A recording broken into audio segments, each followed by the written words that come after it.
Hello guys, in this video I'm just going to explain if you are receiving this message right, unable to load conversation.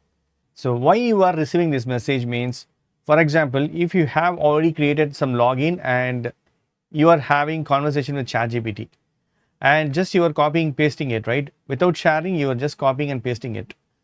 So in such cases, right, you need to use the same login. So example, I'm using wrong email ID, so I need to use the same ID. Okay, so I'm just logging out. I need to use the same ID.